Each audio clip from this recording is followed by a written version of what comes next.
Sevgili izleyiciler, yaz akşamlarından selamlar, sevgiler sunuyoruz hepinize. Allah'ın rahmeti, bereketi, inayeti hepimizin üzerine olsun. Serbest sohbetler yapıyoruz bildiğiniz gibi bu programda. Birbirinden değerli konuklar ağırlıyoruz. Birlikte hayatın anlamını, ölümü, eğitimi, bilimi konuşuyoruz. Bugün de çok değerli bir misafirim var. Profesör Doktor Adem Tatlı hocamızla birlikteyiz. Hocam hoş geldiniz. Hoş bulduk efendim. Yani biz sizi uzaktan tanıyoruz ama izleyicilerimiz de şöyle epeydir bizde de programlarınız oldu fakat unutulmuş olabilir. Çok özet bir özgeçmişinizi alabilir miyiz? Şimdi biliyorsun eskiden seyahatler deveyle oluyordu. İki arkadaş münabeyle deveye biniyorlar. Bir saat birisi diyelim, bir saat birisi mesela. Şimdi isimlerini unuttum da devenin üstündeki diyelim bir numaralı şahıs aşağıdakine bir şey yapmak istiyor, bir oyun yapmak istiyor. Bir bilim adamının hayatını başlıyor anlatmaya. Doğumunu, eserlerini, eserlerin muhtevasını. Tabii eskiden böyle şey var, edep var. Yani sıra bana geldi, saat doldu, indi diyemiyor aşağıdaki. Onun sözünün bitmesini bekliyor. 3 saat bunu yürütüyor. Neyse hana varıyorlar, artık diyor bu bana oyun etti, ben de buna edeceğim. Yemeğe oturuyorlar. Diyor ki, o zatı bir daha bahsetsen ne diyor? Devenin üzerinde anlattığın zatın hayatını, eserlerini. Diyor Halep'te doğmuş, Şam'da ölmüş diyor ya. İşi bitiriyor. Şimdi böyle de anlatabiliriz. Halep'te doğmuş, Şam'da ölmüş, uzun da anlatabiliriz. Ama ben ikisinin arasını... İkisinin arası, evet. Hayrül umuri evsatuhâ. Antalya Korkuteli Küçük Köyü'nde doğdum. İlkokulu orada, ortaokulu Korkuteli'de. Ondan sonra öğretmen okulu 2 sene Aydın Ortaklar'da, 1 sene de Ankara'da. Yüksek Öğretmen Hazırlık Lisesi'nde okudum. 65. 64-65. 65-66'da Fen Fakültesi'ne girdim. Biyoloji bölümüne. Biyoloji, jeoloji. Ankara mı? Ankara. Çift lisans. Aynı zamanda yüksek öğretmende de kalıyorduk. Orada da meslek derslerini alıyorduk. İşte oradan 70'te mezun oldum. Kısa süre bir 6 ay kadar Tokat'ta öğretmen okulunda öğretmenlik yaptım. Oradan Erzurum Atatürk Üniversitesi'ne okutman olarak girdim. Sonra asistanlık derken işte doktora, doçentlik, en nihayet profesörlük. O ara bir kısa devre, 1,5 sene kadar 69-70 arası İngiltere'de kaldım. 89'da profesör olarak Konya'ya geldim. 4 sene orada görev yaptım. 92'de Dumlupınar Üniversitesi'ne Kütahya'ya kurucu dekan olarak göreve başladım. İşte rektör yardımcılığı falan derken işte orada emekli olduk. Yani 2014'te.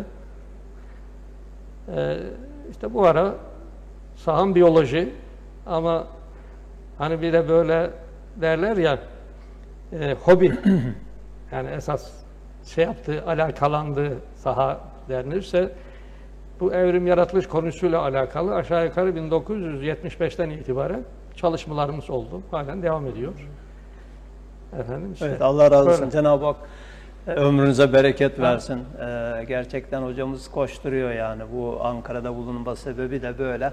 Hayırlı hizmetlerin peşinde olmak. Cenab-ı Hak muvaffakiyet ihsan etsin. Tabii bu alanınız biyoloji olunca, biyoloji deyince akla her nedense evrim geliyor. Yani biyoloji bir bilim dalı, hayatla ilgileniyor, canlı hayat. Hatta ben çalıştığım okullarda biyoloji öğretmenlerine diyorum ki, yani sizin Allah'a en yakın insanlar sizin olmanız lazım. Çünkü hayat en gizemli şey. Allah'ın yarattıkları içerisinde en gizemli olan hayattır. Direkt hay ismine bağlı ve nedensiz bağlı. Ama gördüğüm kadarıyla, yani istisnalar var tabii siz başta olmak üzere. Ama bu biyoloji alanında çalışanlar daha çok işte evrimci oluyor ve Allah'tan uzak kalabiliyorlar. Yani bunun nedeni ne olabilir? Madem öyle biyoloji deyince dedik akla evrim geliyor. Bu evrimi bir masaya yatıralım sizinle. Şimdi önce sorunun baş kısmına müsaade ederseniz cevap vereyim. Buyurun. Şimdi öğrencilerimden de sık sık sual gelirdi. Hocam işte bu biyoloji sahasında olsun, diğer sahalarda. Yani bu kadar hakikatlar açık iken, yani bir yaratıcıyı, yaratıcısız kainatı, insanı nasıl kabul ediyorlar bilim adamları diye soru geliyordu. Evet. Mesela Simpson diye bir zat var biyolojide. Şimdi bunun 10'a yakın eseri var. Embriyoloji sahasında her biri 800.000 sayfa kadar. Bak 10 tane. Şimdi bunlar da diyelim mesela insan bir hücreden anne karnındaki gelişim safhasını anlatıyor. Mesela diyelim veya kurbanını anlatıyor. Diğer taraftan işte diğer canlıların tamamen yani o yokluk aleminden varlık alemine çıkışları, şekillenişleriyle alakalı ilmi yapıyor. Bak. Evet. İnsanın bir hücreden nasıl başladığını, bu hale nasıl geldiğini biyolojik olarak izah ediyor. Bir nevi yaratılışı seyrediyor yani. Ve sonra ne diyor biliyor musunuz? İnsan diyor dünyaya gelişini kendisi başarmıştır. Niye böyle diyor? Arkasındaki anlaşılıyor. Niye öyle dedi arkasında soruyorlar. Dolayısıyla diyor kimseye karşı sorumlu değildir diyor. Bir sorumluluğu yoktur diyor. Bak. Peki insan kendi nasıl dünyaya gelir? Sen bir hücre nasıl kendisini dünyaya getirir? Söyle bakalım. Bak. Diyorlar yani kendi kendine. Ya kendi yok. Kendi olmayan bir şey kendi nasıl yapacak? Mantıken bunun bir izahı yok. Evet. Ha peki niye bu kadar mantıksızlıkla işe hareket ediyorlar? Yani gözün ustası olacak, gözlüğün ustası olmayacak. Bak. Böyle bir mantık olmaz. Evet. Ama gözlüğün ustasını kabul ediyor, gözün ustasını kabul etmiyor. Ha niye? Bunun sebebi şu. Şimdi tabii kainata iman gözlüğüyle bakan ancak yaratıcıyı görüyor. İman da Taftazani'nin dediği gibi diyor ki ferdin cüz-i ihtiyarının sarfından sonra Cenab-ı Hakk'ın ilham ettiği bir nurdur. Yani iki şart var. Bir, fert önce ben neyim? Bu kainat ne? Kim beni gönderdi? Burada vazifem nereye gideceğim? Şimdi bunu mantıken düşünmesi lazım. Araması lazım bak. Bir defa Allah bunu istiyor. Aradı. Ha iman nurunun lütfetmesi de yine Allah'ın rahmetine bağlı. Yani o efendim bu şeyine layık hale geldi mi gelmedi mi yoksa tamamen bir takım küfür karanlıklarıyla bozuldu, kalbini, aklını, zihnini tamamen berbat mı etti yani. Onu bilemiyoruz. Dolayısıyla kimin hidayete layık olduğunu Allah bilir diyor. İman gözlüğüyle kainata bakmazsa bir kimse yaratıcı göremez. Ne kadar ilim sahibi olursa olsun. Ve İslamiyet Allah'ı bilmeyen bir kimseyi ilim sahibi olarak kabul etmiyor. Ona cahil diyor. Cahil. Neden? Allah'ı bilemediği için. Yani İslamiyet'in ölçüsü bu. Şimdi bak bir hata nakledeyim size. Ondan önce ben diyelim öğrencilere diyorum ki yani neden dedim ya mesela deseler ki birisi anlatıyor size ya işte Einstein şöyle işte izafiyet teorisi var filan birisi de diyor ki ya bu Einstein dediğin kim yani ben ilk duyuyorum bunu filan. Ne der yani? Bu ne sen ya dağda mı yaşadın yani? Dünyada yaşamıyor musun yani? Einstein'ı tanımayan insan olur mu ya? Sen değil mi? Böyle onu yani sen ne kadar cahil kalmışsın diye suçlar. Einstein birkaç teorisi var, birkaç alanda çalışması var. Yani buna rağmen onu tanımayanı cehaletle suçluyorsak ya bu atomlardan yıldızlara kadar her şey Allah'ı gösteriyor. Allah'ı tanımayan insan gerçekten ne kadar daha büyük cahildir. Yani öyle bir örnekle ben öğrencilerimle paylaşıyorum. Güzel. Buyurun devam edin siz. Şimdi bir hatıra nakledeceğim. Ondan sonra da bununla alakalı gençlerin bir sorusunu buraya getireceğim. 1975 yılı Erzurum'da biz asistanız. Evet. O zaman emekliliğe yaklaşmış Allah rahmet eylesin, Profesör Lütfü Ülkümen Hoca vardı. Ziraat Fakültesi öğretim üyesi. O bir hatırasını nakletti bize sohbet esnasında. Bu Almanya'da doktora yapmış. Dolayısıyla doktor hocasıyla ailece de gidip görüşüyorlar. İşte bazen bu Almanya'ya gidiyor, bazen de Almanya'daki hocası bunlara misafir geliyor. Dedi ki bir gün sohbet esnasında ben dedim bizim halkımız cahil, sizinkiler çok efendim medeni, işte kültürlü vesaire deyince hoca birden dedi ki hayır dur, yanlış düşünüyorsun. Bak dedi, bizim buradaki bir profesör efendim geldiği en son nokta şudur dedi bilim sahasında. Ya bu kainatın bir yaratıcısı olması lazım. Bak buraya kadar gelir. Bu en son geldiği noktadır. Halbuki sen o cahil dediğin köydeki o kişiler, kadınlar veya erkekler daha işin başında ne diyor? Her şey Allah'ın eseridir diyor. Bir iğne ustasız olmaz, değil mi? Bir köy katibiz olmaz. Bir köy muhtarsız olmaz, işte bir harp katibiz olmaz. Nasıl olur ki şu koca kainat efendim sahipsiz olsun? Biraz önce dediniz ya. Dolayısıyla işte bunun için onu cahil kabul ediyor Allah. Yani sen şimdi kendini yoktuk değil mi? Biz bak biraz önce yoktuk. Neredeydik? Yokluk alemindeydik. Allah'ın ilmindeydik bak. Levh-i mahfuzdaydık. Peki bizi kim buraya çıkardı? Yani bu kadar insan düşünemeyecek mi? Bak Allah böyle bunu esas alıyor. Evet, hatıra olarak da şunu nakledeyim. Şimdi Cenab-ı Hak nasip etti. Ben Anadolu'nun pek çok yerinde, üniversitelerde ve liselerde bu yaratılış, evrim, yaratıcıyla alakalı konferans vermek nasip oldu. Şimdi bir yerde sordular ki, hocam Allah'ı gösteren bir mucize var mıdır? Yani öyle bir mucize olsun ki daha biz onu göreldiğimiz zaman daha Allah vardır diyelim. Yani böyle Allah'ı gösteren, Allah'ı anlatan bir mucize var mıdır? Neyse ben de o soruyu gittiğim konferanslarda soruyorum. Hem liselerde hem de üniversitede. Yani çok nadirattan doğru cevap alıyorum. Dedim ki peki mucize nedir? Yani öyle ayınlı olan mucize. Evet. İnsanın yapamadığı şeydir. Bak tarifi bu kısaca. Acizden geliyor. Aha, acizden. Dedim biz yumurta yapabiliyor muyuz? Dediler ki hayır. Bizim yapamadığımızı başka canlılar nasıl yapacak? Bak en akıllı en şuurlu biziz. Dolayısıyla bizim yapamadığımız mucize. Evet. O halde yumurta bir mucize midir? Dediler ki evet. O halde bütün yumurtalar mucize midir? Evet. Peki mucize, yumurtadan civciv çıkarabiliyor muyuz dedim. Birisi dedi ki çıkarıyoruz. Nasıl çıkarıyorsunuz? İşte kuluçkaya koyuyoruz. Öyle değil dedi. Yumurtanın sarısından ve beyazından kan yapacaksın, tüy yapacaksın, gaga yapacaksın, kemik yapacaksın, kan yapacaksın, göz yapacaksın, kaş yapacaksın, ayak yapacaksın ve hakeza. Yapabiliyor muyuz dedim. Yok dedi.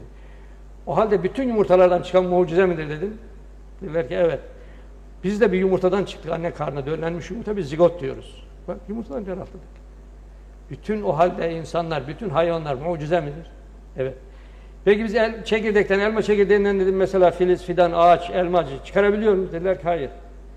Peki ağaçtan yaprak çıkarabiliyor muyuz? Hayır. Çiçek çıkarabiliyor muyuz? Hayır. Çiçekten meyve yapabiliyor muyuz? Hayır. O halde bütün ağaçlar, bütün çiçekler, bütün böcekler mucize midir? Evet. Peki semadaki galaksileri biz mi yaptık yıldızları? Hayır. Biz ayakta tutabiliyor muyuz? Hayır. Döndürebiliyor muyuz? Hayır. O halde bütün onlar da mucize midir? Evet. O halde kainatta mucize olmayan bir şey gösterin bakayım. Allah'ı göstermiyor. İşte onun için Allah Allah'ı bilmeyeni kabul ediyor, cahil kabul ediyor. Hatta sadece cahil değil, summun bukmun umyun fehum la yerciun ulaike humus sufaha. Yani onlar kördürler, sağırdırlar, dilsizdirler, beyinsizdirler diye. Gerçekten her şey onu gösteriyor. Onu görmüyorsan, değil mi? O zaman hakikati yani evet. Hakikati görmeyen göz, Mevlana öyle diyor. Hakikati görmeyen bir gözün budak deliğinden ne farkı var diyor. Evet hocam, bu mesele öyle. Her şey onu gösteriyor, onu anlatıyor. Ama başta bir şey söylediniz. Yani mesuliyetten kaçmak, sorumluluktan kaçmak. Bütün mesele yani bu yoksa çok aklın anlamayacağı bir şey değil. Çocuklar bile bunu anlar yani. Hiçbir şey kendi kendine olmaz. Şimdi bak bununla alakalı bir hatıramı anlatayım. Erzurum'da Buyurun, çok güzel. tıp fakültesi beyin şeyinde, fizyolojide, yani beyindeki şeylerle çalışan bir profesör hocamız.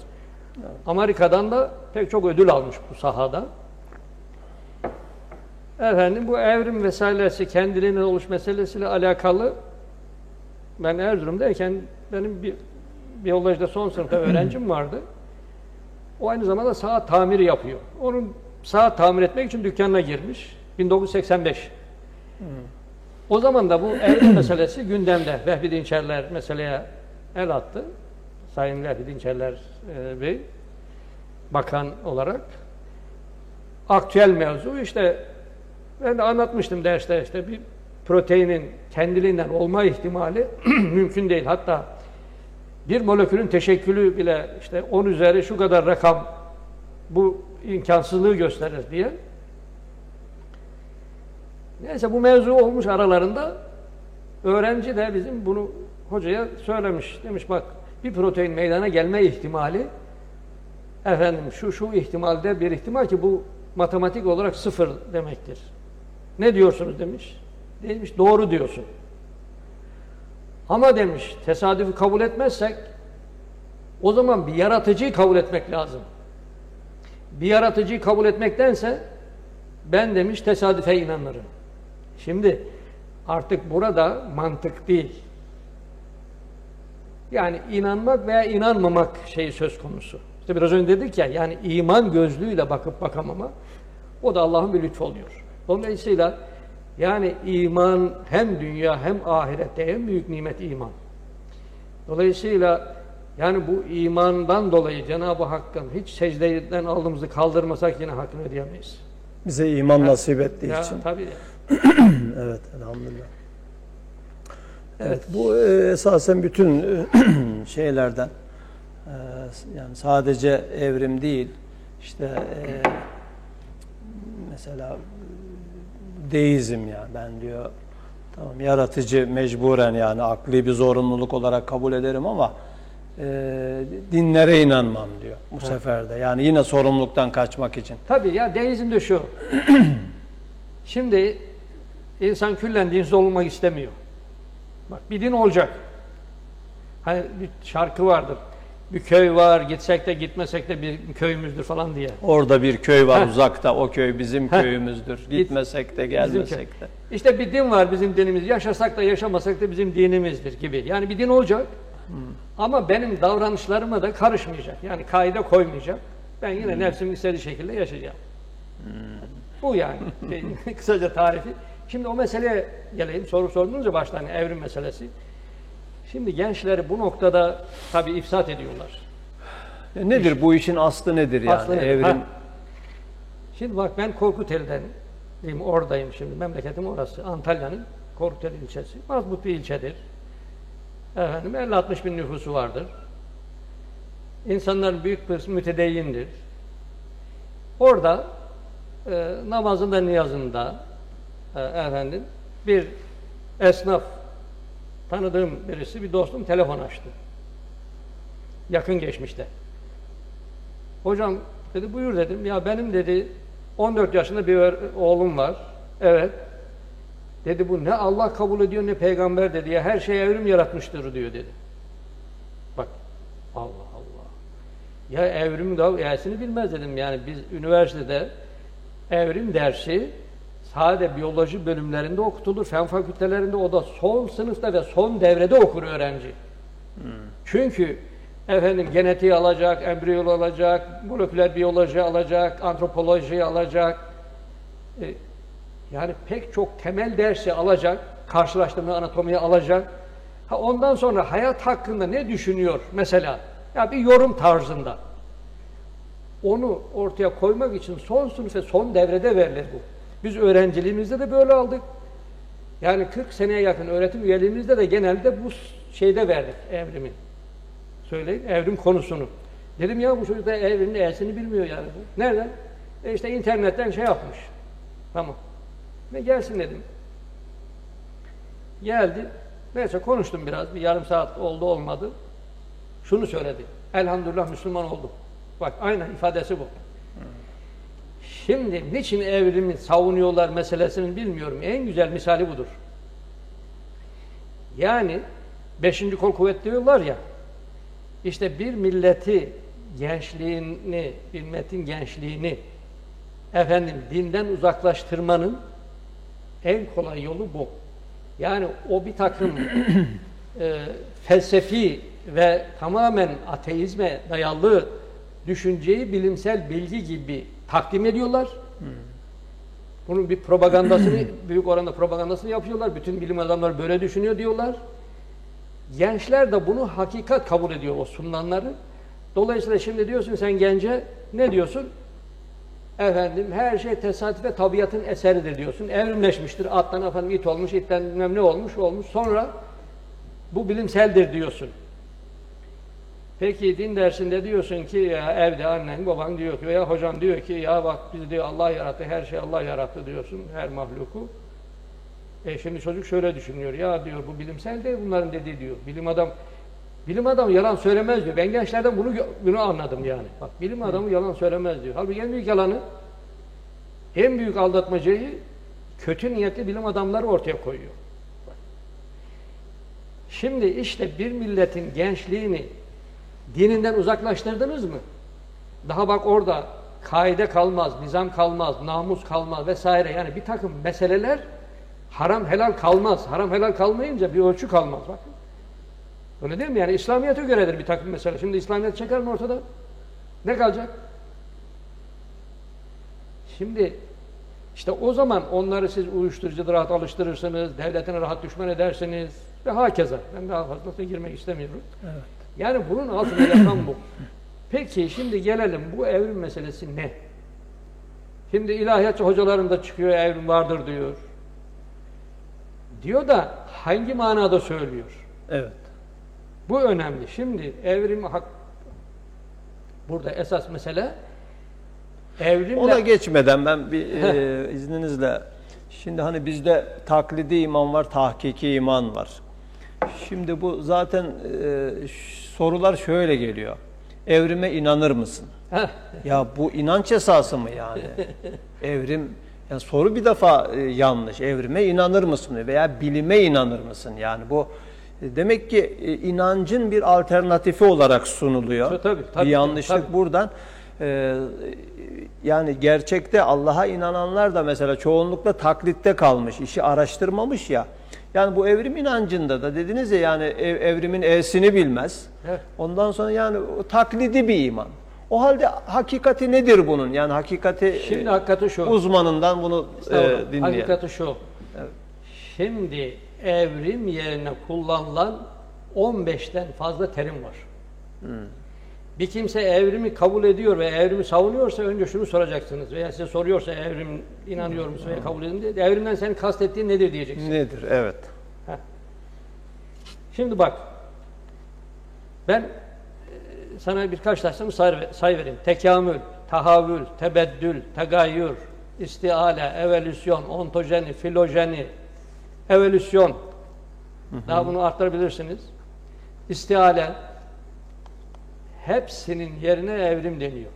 Bak.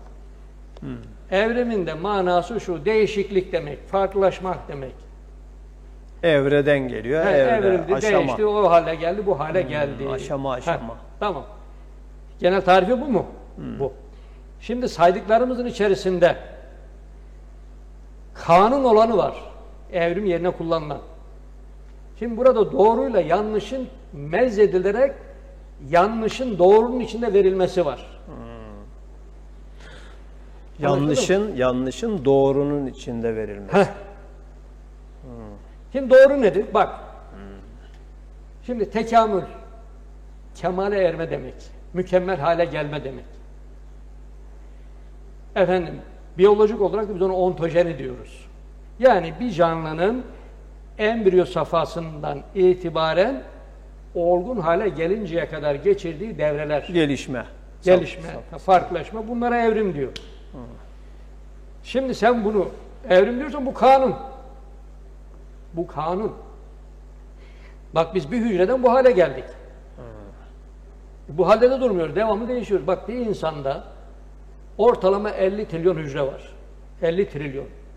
Bir hücrede Allah bir saniyede 3000 değişik hadise yaratıyor. Biz ona reaksiyon diyoruz. Bir saniyede 3000.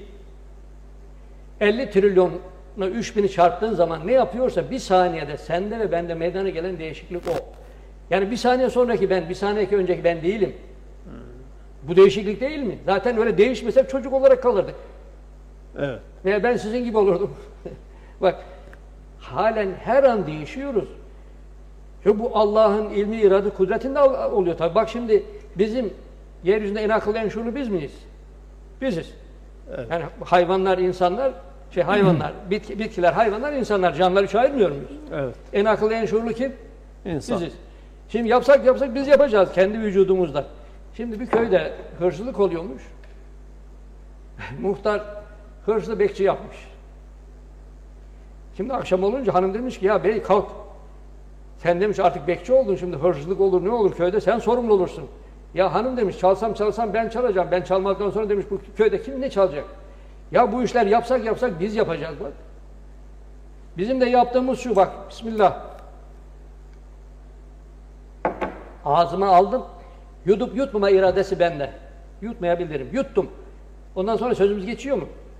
Gerisine karışmıyoruz.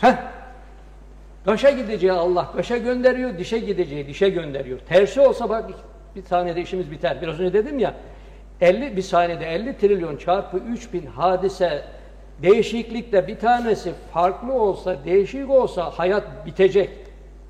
Kim yapıyor bunları? Herhalde bizim vücudumuzda havadaki uçan serçe veya bataktaki kurbağa değil. Evet. İşte ilim bu yani, düşünme bu, mantık bu. Şimdi buna evrim diyor.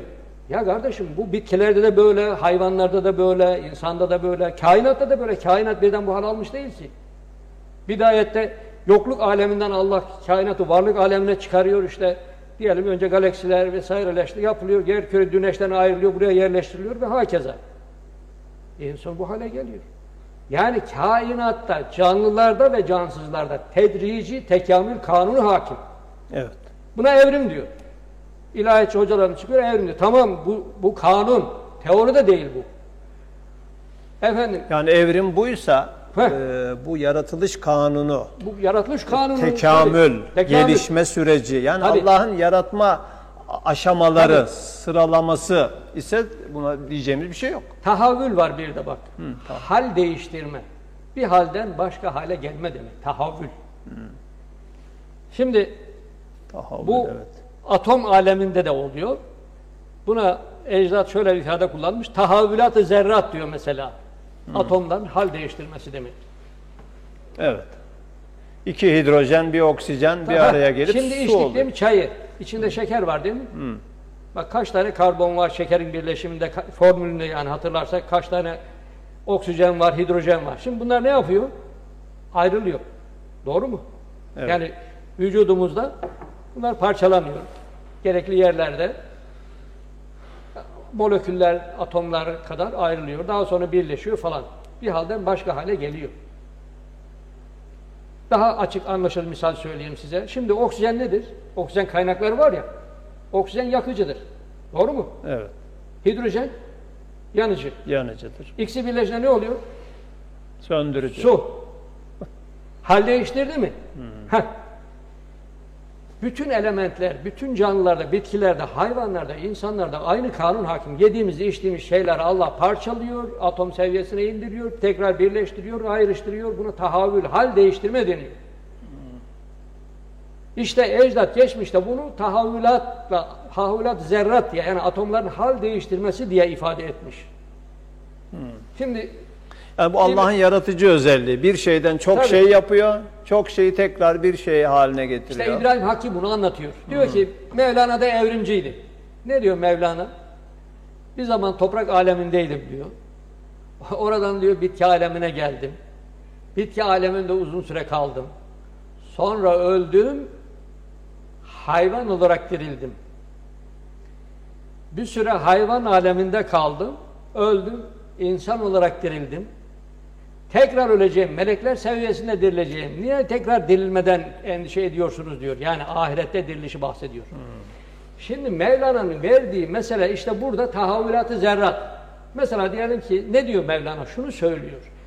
Bir demir atomu toprakta, topraktan bitki bunu almıyor mu? Demir atomunu alıyor. Peki o bitki diyelim koyun yiyor. Ne oldu şimdi? O demir atomu nereye geçti? Molekül seviyesinde olarak veya değişik tarzlarda. Hayvan seviyesine yükselmedi mi? Koyun seviyesini, koyun yedi. Koyun da insan oyun ediyor, onu yiyor. Ne oldu şimdi o demir atomu nereye çıktı? İnsan seviyesine çıktı. Onun anlattığı bu. Tahavvülat-ı zerrat diyoruz buna. İşte bu da dünyada kanun. Bu da kanun. Teori değil bu da. Kanun. Şimdi buna da evrim diyor. Ya kardeşim sen bunu kastediyorsan bu da kanun. Neyse daha var. Tekamül, tahavül, tebeddül. Tebeddül bedel olma demek bak. Hani bedelli askerlik var ya. Bedel. Çiçek, elma çiçeği elma meyvesine tebeddül etti deniyor mesela. Yani bedel oldu, yerini ona bıraktı demek. Bu da nedir? Kanundur. Evet. Ha şimdi gelelim tartışma mevzu olan nedir? Tartışma mevzu olan evolüsyon manasında evrimdir. Yani bir canlıdan bir başkasının, ondan da bir başkasının böyle silsile halinde meydana gelmesi meselesi. Başlangıçta bir hücre olmuş. Şimdi nasıl olmuş onu da tabii izah edemiyor da. Çünkü yokluk aleminden cansızdan canlı hücre olacak. Bunu madde olarak ifade etmek, izah etmek mümkün değil. Benim meslektaşım evrimci birisi, yani ateist birisi şöyle. Şimdi almış, şimdi cansızdan ilk hücreyi yapacak ya canlı. Şimdi oradan vuruyor olmuyor, buradan vuruyor olmuyor. Şimdi cansız moleküllerden nasıl canlı hücre olacak? Diyor ki en sonunda ya nasıl olmuşsa olmuş, yeryüzüne bir hücre çıkmış. Maşallah. Ya bilimsel izah. Ondan sonra diyor ki işte o bir hücre 2 oldu, 4 oldu. İşte o 2'ye ayrıldı. Bir konu bitkiler alemini verdi. Bir hayvanlar, işte hayvanlar da basit hayvanlar. Ondan sonra daha gelişmiş hayvan. O ondan oldu. O ondan nasıl olacak? Anlat bakalım. Ne delil var ortada? Hiçbir delil yok. Bak. Şimdi bu manadaki işte evolüsyona evrimen karşı yaratılışçılar. Ama şimdi ne diye söylüyorlar? Tekamül, tahavül, tebeddül, onları kanun olan bu fark, Allah'ın kainata koyduğu bu kanunları perdesi altında olmayan safsata bir düşünceyi de bilimsel bilgi gibi koyuyorlar oraya. Bak, şimdi ben o fosiller var, uydurma şeyler var, onlara girmek istemiyorum. Efendim, şu kadarını söyleyebilirim ki şimdi yaratılışçıların bu noktada bir problemi yok. Allah isterse attan iti yaratamaz mı? Yaratılışçılara göre yaratır. Maymundan insanı yaratamaz mı? Yaratır. Ama bu koyduğu böyle bir kanun yok. Biz Allah'ın koyduğu kanunları burada tartışıyoruz, inceliyoruz. Allah'ın bir canlıdan başka canlıya geçiş şeklindeki bir kanunu yok. Çünkü her canlının genetik yapısını Allah korunaklı yapmış, onu öyle diyelim. Şimdi şöyle anlıyor gençler. Ya bir defa insan belki daha güzel örnek olacak bunda. Yani bütün insanlar fotokopi kağıdı gibi aynı değil. Genetik yapı böyle çeşitlidir. İşte insanların teşkil ettiği bu genetik topluluğa biz gen havuzu diyoruz biyolojide. Gen havuzu. Bu gen havuzu içerisinde, yani insan gen havuzu içerisinde değişiklik, varyasyon olur. Sizin gözünüz mavidir. Diyelim işte babanın gözü mavidir, annemin gözü işte kahverengidir diyelim. Mesela seninki onun ortası olur veya senin dedesininle göz renklerinin arasında bir şekilde bir başka tarz ortaya çıkabilir. Bak, evet. Mümkündür. Bak bu değişiklikle. Buna biz varyasyon diyoruz. Ya bu kanun, bu da değişir.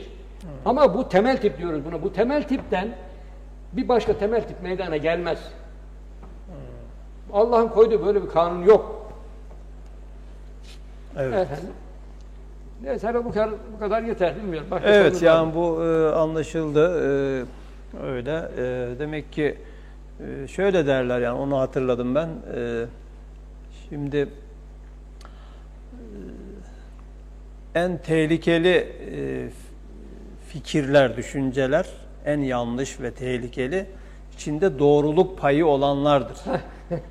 Doğruyla yanlışı ayıramazsınız. İşin eğer mütehassıs değilseniz. Taşlar var ya mesela, pirincin içindeki pirinç renginde beyaz taşlar daha tehlikeli. Dişi kırar. Dişi kırar. İşte şimdi bunun gibi dediğiniz gibi, yani böyle Allah'ın koyduğu kanunlar var esasen. onların yani doğru olan, bizim de kabulümüz olan, onların içine doğru olmayan bir şeyi katarak aynen kanunmuş gibi sunulması o açıdan çok tehlikeli oluyor. Hocam kısa bir ara vereceğiz. Sonra Tamam. inşallah bu güzel sohbetimizi sürdüreceğiz. Sevgili dostlar, Adem Tatlı hocamız maşallah saçını, başını ilim yolunda ağartmış değerli bir hocamız. Efendim kendisinden istifade etmeye devam edeceğiz. Kısa bir ara veriyoruz. Tekrar merhabalar sevgili dostlar. Yaz akşamlarından selamlar, sevgiler sunuyoruz. Profesör Doktor Adem Tatlı hocamızla birinci bölümde evrimi konuştuk. Bir inanç gibi sunulan, inanca alternatif gibi sunulan ve gerçekten ben de çok istifade ettim. Yani 15 farklı terimler var. Tekamül, tebettül, tagayyür gibi. Aslında bir kısmını yani bizim de kainatta kabul ettiğimiz Allah'ın yaratma aşamaları, yaratma süreci olarak, yani buna bizim bir itirazımız yok dedi ama bu doğruların içerisinde bir yanlışı da aynen bunlar gibi kanun diye varmış gibi verilmesi, sunulması. Yani olsaydı Allah öyle bir kanun da yaratsaydı biz de onu savunurduk ama yok böyle bir şey. Yani bir canlının başka bir canlıya dönüşmesi. Zaten bu olsaydı da hocam diyelim ki dönüşse o zaman ne olurdu? Yani şeylerin sayısında çok şey olmazdı ki, Şimdi yani artış olmazdı ki. Mesela şöyle bir soru soruyorlar. Ya tamam hadi diyelim ki maymundan insana geldik ama maymunlar halen var. Bunlar da çoğalıyorlar kendi içinde. Yani bu soruya nasıl cevap veriyorlar bilmiyorum. Şimdi bu noktada benim anladığım şu, iki husus var. Yani niye bunda ısrar ediyorlar evrimciler? Neden ısrar ediyorlar? Hatta bu tüm dünyada, sadece bizim ülkemizde değil. Siz dediniz yani gençleri dinden uzak tutmak için filan. Fakat dünyada en saygın üniversite, mesela Amerika'da çalışan bir arkadaş söylemişti. Yani evrimi kabul etmeyen, evrime inanmayan bilim adamı kabul edilmiyor, dışlanıyor. Sarıyor. Tüm dünyada böyle ya. Şimdi bakın, ilim tarihinde böyle 250 yıl gazların göknar ağaçlarından meydana geldiğine inanılmış. Bilim 250 yıl. Bilim tarihinde var bu. İşte ilk insan atas balık vesaire. Yani şimdi bu evrim meselesi bugün meselesi değil ki. Milattan önce 400 yılında Anaximander, milattan önce 400. İnsan diyor balıktan meydana gelmiştir diyor. Kaç yıl eder? 2000 şimdi 2020.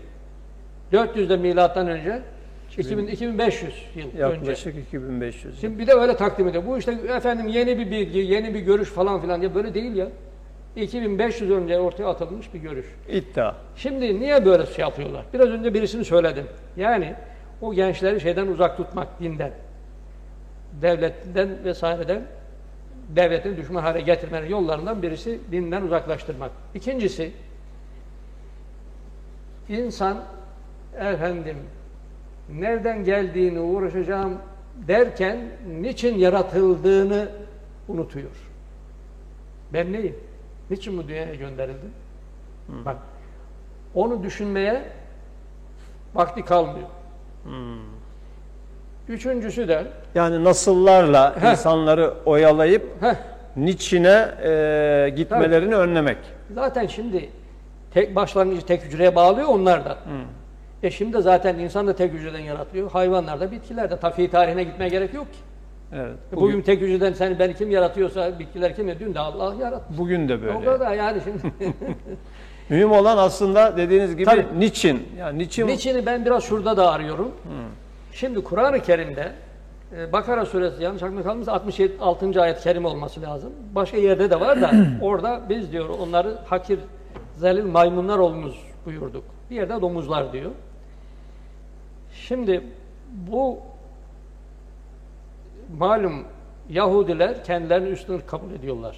Geçmişlerinin böyle maymuna dayandırılmış olması, bunun Kur'an'da zikredilmiş olması onlar için büyük bir zul. Dolayısıyla bütün insanların geçmişini buraya bağlayarak bütün insanların buraya dikkat çekmelerini, kendilerinin buraya bu manada itham edilmelerini perdelemiş oluyorlar. Çünkü herkesin geçmişi zaten maymuna dayanıyor falan filan deyip bu işi biraz örtbas etme. Burada görüyorum. Allah Allah. Tabii böyle bir başka oyun şeyler da var yani tabii, Yahudi tabii. Ya planı. bu öyle küçük bir teori meselesi değil. Bu milletler arası efendim yani bizim akıl ve hafızamızın alamayacağı kadar büyük bir organizasyon. Ben size bak şu kadarını söyleyeyim. Amerikalıların kendi itirafı.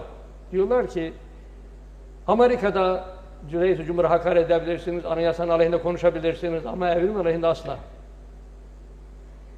Çünkü efendim siz diyor evrimin aleyhinde bir kitap bastırmak isteseniz parası kendinize ait olsa dahi o matbaa o kitabı basmak istemez. Çünkü itibar kaybedeceğini bilir.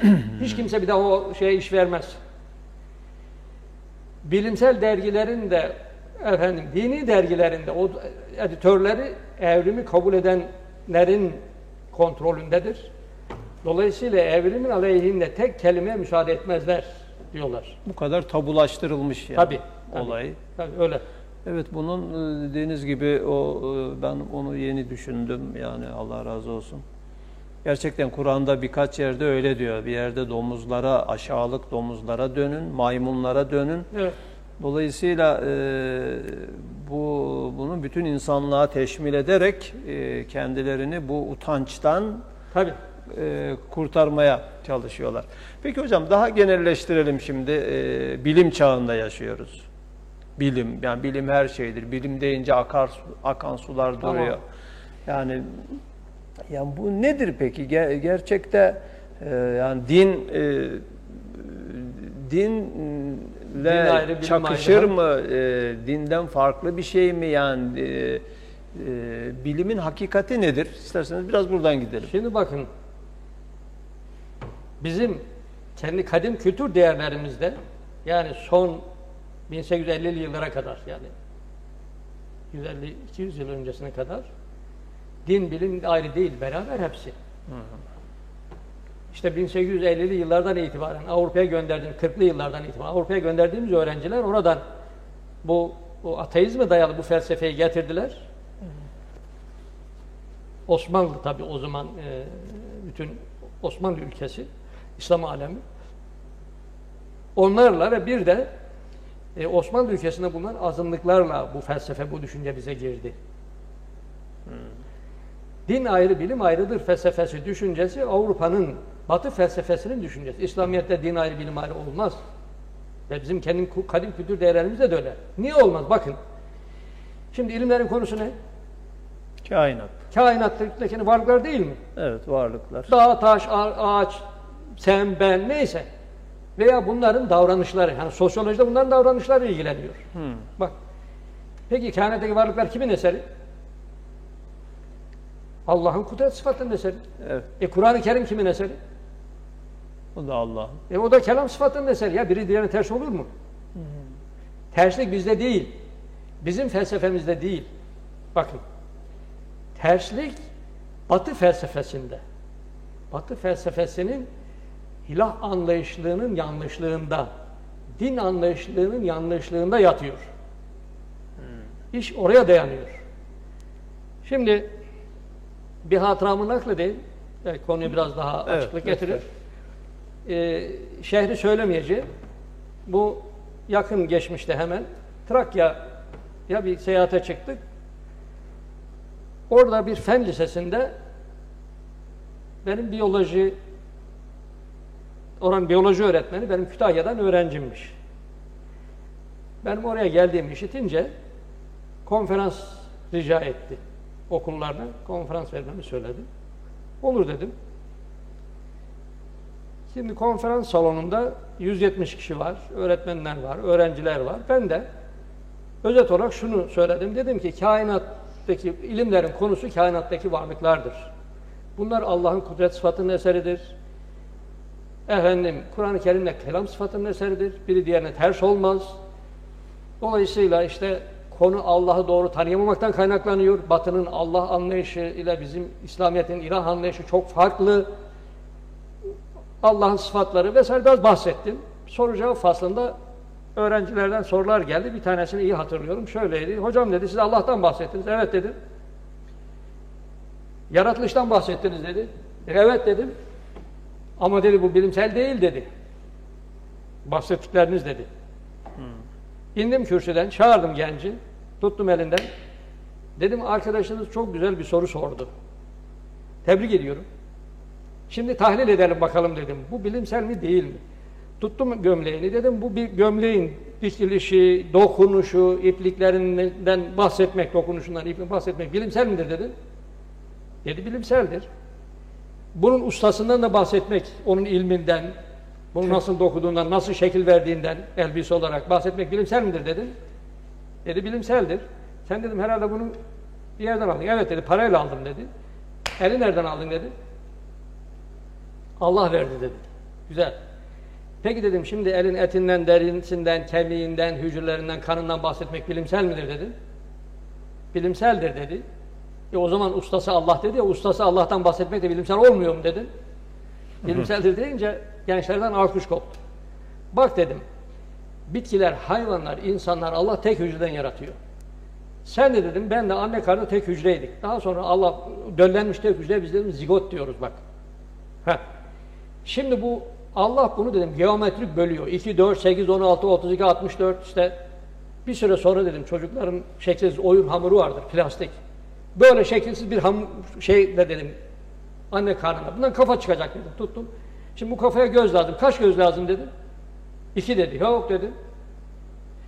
Allah bilimsel değildir diye devden çıkardığı zaman tesadüf kalır dedim.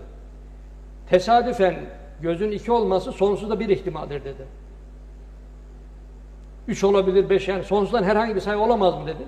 Aynı zamanda dinleyicilere de soruyorum orada gençlere. Evet. Dediler ki olabilir. Hadi 2 olsun. Sağ göz aldım. Nereye koyacağız dedim sağ gözü. Buraya yok dedim. Burada olma ihtimali sonsuzda bir ihtimaldir. Bak burada olabilir, burada olabilir, burada olabilir. Vücudun her yerinde olabilir. Olamaz mı? Dediler olabilir. Dedim şimdi bizim bu mantıki düşüncemiz bilimsel mi değil mi dedim. Dediler ki bilimsel. Güzel. Sol gözü aldık. Onu da gerdirdik yerine koyduk. Sağ gözü tekrar aldım. Büyüklüğü ne kadar olacak dedim. Mesela iğne gözü gibi, affedersin inek gözü gibi, sinek gözü gibi saydım. Olamaz mı? Olamaz mı? Olabilir. Hadi böyle olsun, sol böyle olsun. Neyse ağzı, kulağı, şeklini, yerini gezdirdik. Peki dedim size bir soru.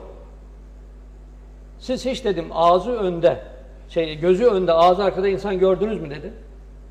Dediler ki görmedik. Peki koyun gördünüz mü? Yok. Tavuk gördünüz mü? Yok. İnek gördünüz mü? Yok. Sinek gördünüz mü? Yok. Balık gördünüz mü? Yok. Yok. Yok. Tavşan gördünüz mü? Yok. Ya bütün bunlar size neyi gösteriyor dedim ya. Hiçbir tanesi tesadüfen karışık değil. Bütün koyunların yapısı aynı koyun olarak. Bütün arıların yapısı arı olarak. Kanadı aynı yerde, gözü aynı yerde. İnsanlar aynı. Ya siz istediğiniz kadar Allah demeyin. Bütün kainat Allah diyor dedim ya şimdi. Neyle izah edeceksin? Biraz önce söyledim. Yani bunlar yapsak biz de yapacağız. Çünkü orada hani bekçi ben artık bekçi oldum. Hırsızlık kim yapacak? Evet. Dediği gibi yani bunları yapsak biz yapacağız. Yani en akıllı, en şuurlu biziz. Bizim kendi vücudumuzda meydana gelen hadiseler sözümüz geçmiyor. Nerede kaldı diye kainattaki bu hadiseler sözümüz geçecek. Yani yaratılışçıların düşünceleri, sistematiği aslında daha bilimsel, akla, mantığa yakın. Böyle tesadüfen nasıl olmuş olur mu bu iş? Hadi izah et bakalım nasıl edeceksin? İnsanların gözünün aynı yerde, aynı yüklü olması neyle izah edeceksin? Hadi bilimsel izah et bakalım. Evet. Hadi tesadüfen seninki öyle oldu, benimki de öyle, öteki de öyle. Yani böyle bir mantık olur mu ya? Elbette her şeyi nizamlı, ölçülü yapan ne? Siz dedim sordum onlara. Siz dedim hiç koyunu, sığırın ayağının birisini koyun ayağı gibi gördünüz mü dedim. Olamaz mı? Tesadüfen olacak ki olabilir. 3 ayağı normal sığır, ineğin öyle normal ayağı, bir ayağı koyun ayağı gibi olur. Evet. Başı da kurt başı gibi olabilir. Bak yok yani. Her varlığın vücudu, ruhuna uygun Allah vücut veriyor bak. Koyunun ruhuna uygun vücut veriyor. Kurdun da ruhuna uygun vücut veriyor. Tersini düşünün. Koyuna taktın, koyunu efendim ruhunu, bedenini kurda taktın. Kurt hayvan parçalayacak, nasıl yiyecek? Bak bu zulüm olur. İşte bu Allah'ın adaletinin tecellisi. Her bir varlığa neye layık onu vermiş. Tavuğa verdiği vücuda ruhuna bağlı vücut vermiş. Fareye de ruhuna bağlı bir vücut vermiş. Tersi olsa Fare kaçacak kediden, tavuk vücudu gibi vücudu var. Nasıl kaçsın? Bak. Yani kainata bu gözle baktığınız zaman her şey nizam, intizamıyla sonsuz ilim irade sahibini gösteriyor. Şimdi burada benim dikkatimi çeken şey oldu. Bakın esas yalnızlığıma nereden kaynaklanıyor? Ben soruyorum bazen bizim bilim adamlarımız da aynı hataya düşüyorlar. Efendim bu konuda Allah yaratması konusunda bilim adamları ne diyor? Batı bilim adamları. Bununla alakalı bak bir hatıramı nakledelim. Bir gencin birisi yazmış bana. Sorularla belki şey yaparlar. Onu da söyleyivereyim. Küçük harflerle, sorularla evrim birleşik yazdığınız zaman Google'dan bizim site çıkıyor. Sorumluluğu bizde olan. 2006'dan beri aşağı yukarı o sitenin sorumluluğu bizde. Yani gelen sorular bize yönlendiriliyor. O zaman izleyicilerimize onu da şey yapalım, duyurmuş olalım. Yani bu konuda tabii bizim programımız çok sınırlı. Her şeyi konuşamıyoruz ama sahanın uzmanı, biyoloji profesörü sayın hocamız, Profesör Adem Tatlı hocamıza varsa sorularınız, ben bu yayında soru almıyorum, süremiz sınırlı. Sorabilirsiniz. Tekrar hocam. Sorularla evrim birleşik yazıyorsunuz. Evet. Sorularla evrim. Sorularla evrim Küçük diye yazarak Google'dan zaman, istediğiniz soruyu sorabilirsiniz. Şimdi oradan gelen sorunun birisi şöyle diyor. Hawkins vardı. Bu sandalyeye şey yapılmış, mahkum edilmiş diyelim. Hani bir rahatsızlık geçirmiş İngiliz. Hawkins yani Einstein gibi çok zeki, uzay hakkında çok bilgi sahibi olan birisi. Evet. Şimdi onun bir sözünü bana naklediyor. Onun mudur değildir bilmiyorum. Bana şöyle geldi. Efendim Hawkins demiş ki biz uzayda her şeyi hallettik demiş. Daha yaratıcıya gerek kalmadı. Ne diyorsunuz dedi bana. Soruda böyle diyor. Hawkins doğru söylemiş dedim. Çünkü onun Allah'ına gerek kalmadı. Bak. Kainatta bırak her şeyi, daha binde birini bile onun sırrını çözmüş değil ama belki öyle kabul edin. Şimdi onların dedim ilah anlayışı bak şöyle, şunun içinde ne var? Bir sıvı var. Bunu tetkik ettik, ne çıktı? Çay çıktı. Bunun için artık bir yaratıcıya gerek yok. Bak böyle bir ilah anlayışı var onlarda. Bunun içinde bir sıvı var. Ne oldu? Aradık bulamadık. Bunun bir yaratıcısı var. Bir başkasının da ilah anlayışı söyle. Şimdi siz onlara Allah yarattı dediğiniz zaman verecekler cevap şu oluyor bak bilim adamlarının. Meryem'in kucağındaki İsa mı yarattı diyor. Ya teslise işe başlıyorlar. Hazreti Allah, Hazreti Meryem, Hazreti İsa kainatı üçlü yarattı. Ondan sonra peki diyorlar bu kötülükler nasıl ortaya çıktı? Acılar, ölümler. Bunlar diyor ilahların haber olmadan tesadüfen aradan girmiştir. Ya böyle bir ilah anlayışıyla kainat anlaşılır mı? Peki İslamiyet'in ilah anlayışı nasıl? Yani Nietzsche'nin Tanrı öldü demiş ya, yani öldü dediği Tanrı böyle bir Tanrı. Ve doğru dediğiniz gibi yani onun anlayışına göre böyle doğru bir Tanrı zaten bizim için de olmayan bir Tanrı. Şimdi gençlerde Allah'ı doğru anlayamamaktan kaynaklanan problemler var. Soruyor mesela Allah'ı kim yarattı? Ya bunu soran ortaokul öğrencisi. Şimdi bak her şeyin bir tarihi var değil mi? Gözlüğün bir tarihi var, bak bardağın bir tarihi var. Dairenin bir tarifi var mı yok mu? Şimdi diyelim siz bir daire aldınız, mesela taşınacaksınız. Diyorsunuz ki bir daire aldık, inşallah taşınacağız, ev taşıyacağız. Peki birisi desek size bu dairenin tavanı var mı? Ne dersin? Ne demek yani tavanı var mı? Peki penceresi de var mı? Ne dersin? Sen herhalde daire tanımını bilmiyorsun. Bak her şeyin bir tanımı var. Şimdi Allah'ın da bir tanımı var. İslamiyet'te bak İhlas suresi Allah tanımlamıyor mu? Ne diyor? Doğmamıştır, doğrulmamıştır, o tektir, ondan başka ilah yoktur. Eşi benzeri yok. Samettir. Yani her şey ona muhtaçtır, o hiçbir şeye muhtaç değildir. Bitti mi? Bitmedi. Bir de zati sıfatları var. Ezelidir, ebedidir, yaratılmamıştır, yaratılmış ne varsa mahluktur, ilah olamaz dediniz mi? Ondan sonra ilah kim yarattı diye sorulur mu? Zaten yaratılan ilah olamaz diyorsunuz yani siz tanımınızda. Yani bu biraz önceki evin tavanı var mıdır gibi bir soru oluyor. Bak. Sonra bir de Allah'ın subuti sıfatları var. Görme, işitme, bizde de var onlar 7 sıfat. Şimdi işte en çok karıştırılan noktalardan birisi bu. Yani felsefeciler bizdeki bu sıfatlar bizim varlığımızın gereği değil. Bu işitme, görme. Ama Allah için o sıfatlar onun zatından, varlığının gereği. Şimdi bunu nasıl anlayalım? Şimdi şöyle, yani Allah dediğiniz zaman bunun görmesi var mıdır diye sorulmaz. Yani görmesi sonsuz olmayan ilah olamaz demek. İşitmesi sonsuz olmayan ilah olamaz demek. Yani o bütün sıfatlar onun varlığının gereğidir ve sonsuzdur. Evet. Heh. Biz Sonra de o tanıma uygun olması tabii, gerekiyor şimdi sorular. biz de Yani kudret- Allah'ı kim yaratmıştır diye sormanın soru olarak bir problemi var. soru olarak problem var. Allah'ı da Çünkü- yaratılmış bir varlık olarak Tabii düşünüyor. şimdi bak matematikte bir sıfır var. Kabulle işe gidiyorsun. Sıfır ne demek? Boş küme. Niye kabul ediyorsun? Onu kabul etmezsen biri yazamazsın. Sonsuzu nasıl tarif ediyorsun? Bak tarif edemezsin ama sonsuzu kabul ediyorsun. Bak. Şimdi her şeyin bir tarifi var. Yani Allah'ın da kendisinin tarifi var. Yani o tarifin üzerine gitmen lazım. Evet. İşte burada Allah'ın sıfatları zatından. Ben orada şey diyorum, sen diyorum bak sayıları biliyorsun, matematik okudunuz. Yani sayıların bir öncesi olur, bir sonrası olur. Büyüğü küçüğü olur. Sonsuzdan büyük bir sayı bana söyleyebilir misin? Değil mi? Böyle bir şey olmaz yani. Olmaz. Zatında olmaz. Tabii. Çünkü zaten sonsuzdan büyük olsaydı O sonsuz olmazdı. O sonsuz olmazdı bunun gibi. Şimdi bak. Doğru bir Allah anlayışına İşte burada ihtiyaç var. Şimdi iki varlık var. Bir mümkün vücut, yaratılanların bizim gibi, bir de vacib bir vücut, Allah'ın varlığı. Şimdi felsefeciler bunu karıştırıyorlar. Hem kendileri yanılıyorlar, hem de dinleyenleri yanıltıyorlar. Allah vacib-ül vücut, yani mutlaka olmak durumunda o sıfatlarıyla beraber. Sıfat bak şimdi zatındansa zıttı giremez. Zıt oraya girdiği farz edilirse cem zıtteyn lazım gelir. Yani iki zıttın aynı anda olması mantıken mümkün değildir. Yani ne demek? Şimdi kudretin zıttı nedir? Acizlik. Yani ilah, Allah hem sonsuz kudret sahibi olacak, aynı anda hem sonsuz aciz olacak. Olur mu? Aynı anda. Burası aynen anda tam böyle aydınlık olacak, aynen hem tam karanlık olacak. Allah hem sonsuz görecek, hem hiçbir şey görmeyecek. Hem sonsuz ilim sahibi olacak, hem hiçbirinden cahil olacak. Aynı anda bak olmaz. Yani sıfat zatındansa zıttı giremez. Girdiği farz edilirse iki zıttın aynı anda olması lazım, mantıken mümkün değil. Zıttı giremeyince orada mertebe derecelenme olmaz. Mertebe derecelenme olmayınca orada az çok büyük küçük fark etmez. Evet hocam. Buna bir örnek vereceğim, bitireceğim. Evet buyurun. Şimdi Allah'ın bir de kainattaki tasarrufu emirle.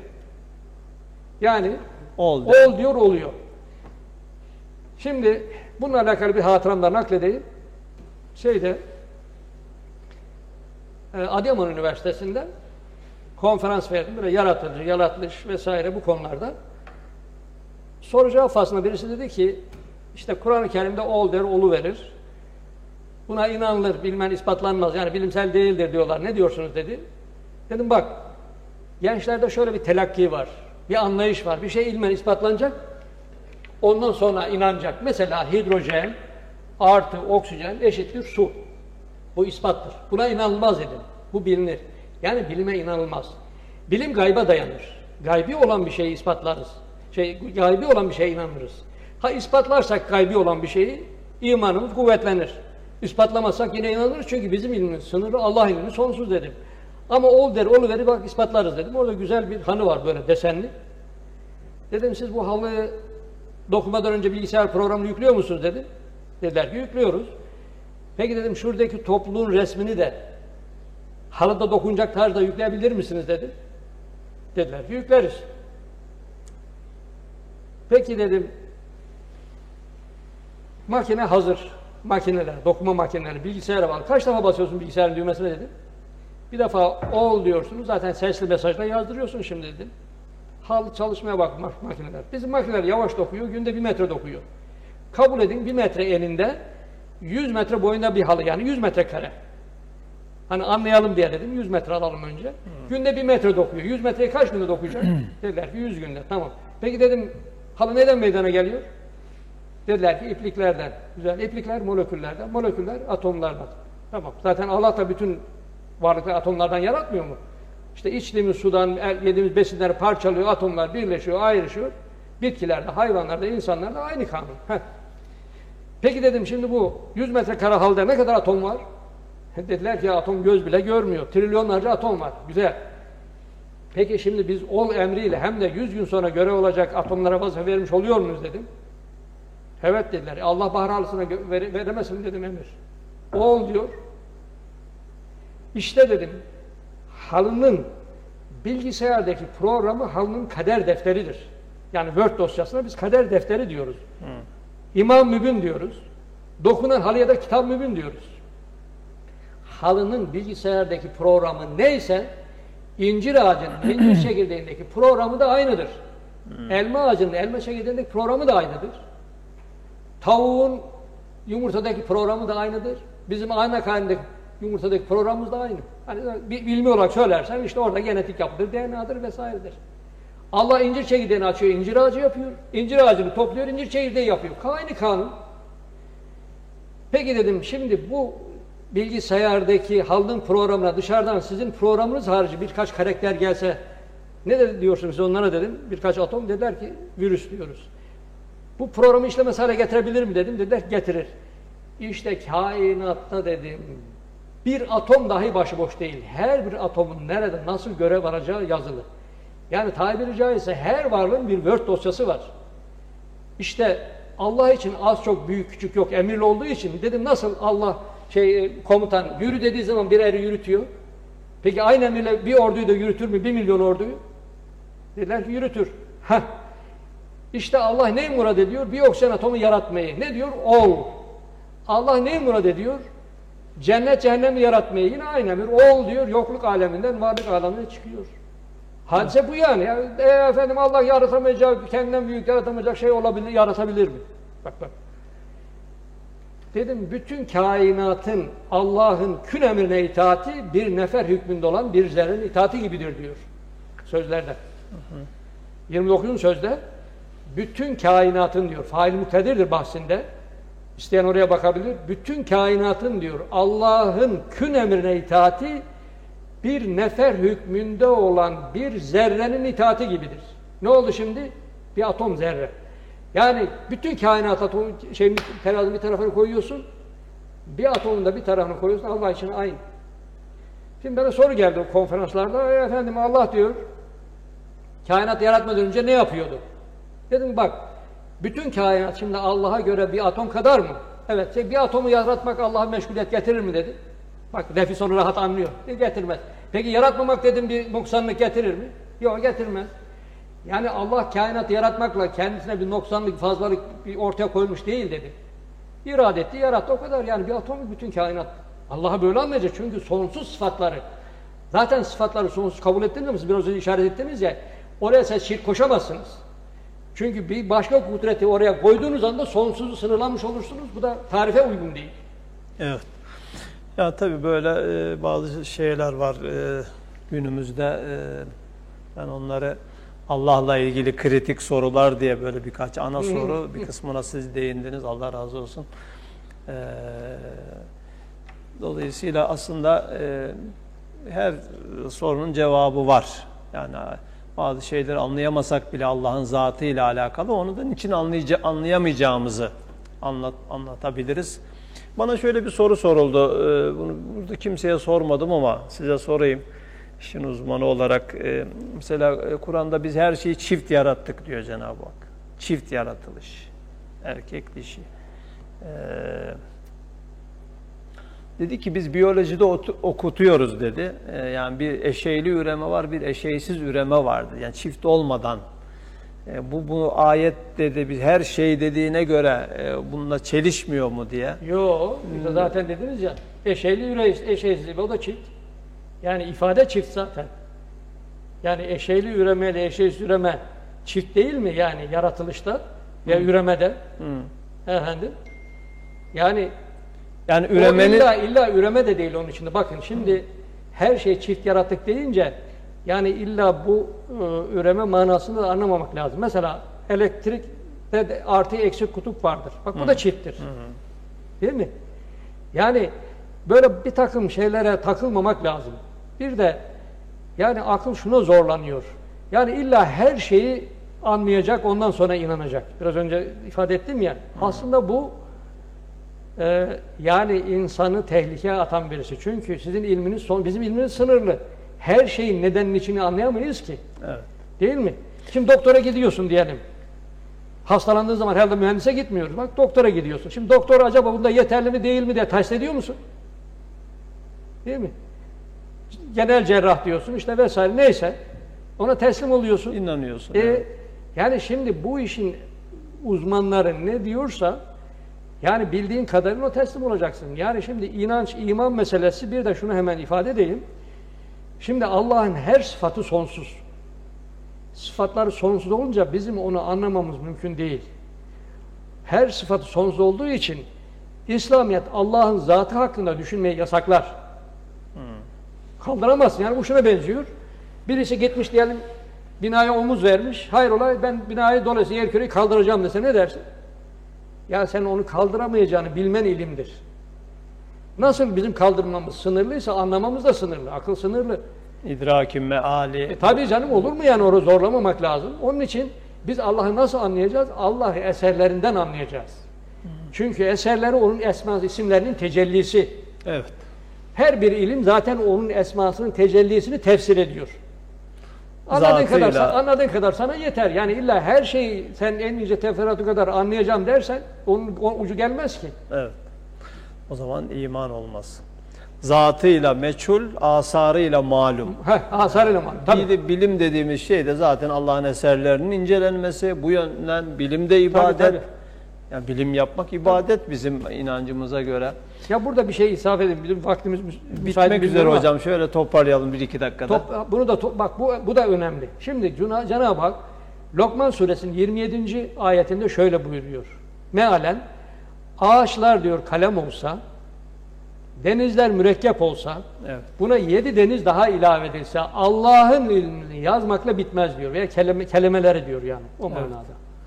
Şimdi bu ne demek biliyor musunuz? Bakın. Şimdi ağaçlar kalem olacak. Bu kalem. Şimdi bu deniz yeryüzünün 3'ü deniz. Bunun içerisinde Atlas Okyanusu gibi 11.000 metre derinliğinde olan yerler var. Yani düz bir satıh değil her taraf. Bak. Evet. Şimdi bunlar mürekkep olacak. Dolduracaksın içine. Yazacaksın. O deniz bitecek. 7 deniz daha ilave edilecek. Kaç deniz oldu? 8. Biter demiyor. Yine bitmez. Şimdi bak bir mukayese yapalım. Bu kaç damla mürekkep alır? Siz deyin 6 damla. Ben diyeyim hadi 8 damla alsın. Evet. Şimdi benim ilmimi yazmak için 6 damla kafi. Hadi siz çok zeki olduğunuzu kabul edin. Siz 8 damla olsun. Peki ben size şimdi soruyorum. Şimdi 8 damlalık bir mürekkep ilmiyle 8 denizi mukayesede ne dersin? Bunun 8 damlanın, 8 denizin yanında bir hükmü olmaz. Evet. Doğru mu? Şimdi bu 8 damlayla o 8 deniz zaten o sınır da değil yani. Bitmez diyor yine. Şimdi onu kavramaya çalışıyor. Evet. Ya bu Allah'ın sadece ilmi. Onu diyorum biraz önce. Bütün sıfatları böyle sonsuz. Bir sıfatının sonsuzluğunu anlamamız mümkün değil. Çünkü bize verilen şey çok sınırlı. Bilgi çok sınırlı. Evet. Yani bu şuna benziyor. Şimdi bunlar 25 amperle falan çalışır. Şimdi 1000 amperlik bir şey taksan buraya, bir makine taksan ne yapar? Patlar. Şimdi insanın beyni de böyle. İnsanın kalbinden üretilen elektrikle çalışıyor bizim zihnimiz. Elektrik belli bir potansiyelle çalışıyor. Evet. 24 volt gibi diyelim mesela, amper gibi. Şimdi sen buna 1000 volt bir şey bağlarsan ne olur? Yükü ondan sonra dönmeye başlar. Bakırköy'ün yolunu tutarsın. Bak yani her şeyin bir sınırı var. Yani haddini bilmesi lazım insanın. Evet. Evet. İdrakin meali bu küçük akla gerekmez. Zira bu terazi o kadar sikleti çekmez. Yani ama zatını anlayamamamız demek, yani bir şeyi anlamak ayrıdır, varlığını bilip bilmemek ayrıdır. Yani onu inkar etmemizi gerektirmez. Hocam ağzınıza yüreğinize sağlık. Sağ olun. Çok teşekkür ediyorum. Tabii. Böyle maşallah bu yaşınızda böyle bu kadar aktif bir program beklemiyordum. Cenab-ı Hak ömrünüze bereket versin. Cenab-ı Hak hakikat yolunda, kendini anlatma yolunda size bereketli bir ömür versin. Daha inşallah. nice böyle muhtaç gönüllere Cümlemize inşallah. efendim onun nurunu yansıtmayı nasip etsin. İnşallah. Evet sevgili dostlar, bir yaz akşamlarının daha sonuna geldik. Profesör Doktor Adem Tatlı hocamızla beraber olduk. Onun derin ilminden faydalandık. Cenab-ı Hak kendisinden razı olsun. Bir başka programda buluşma dileğiyle, duasıyla sizden ayrılıyoruz. Hoşça kalın. Allah'ın yüce kudretine, rahmetine teslim olun efendim.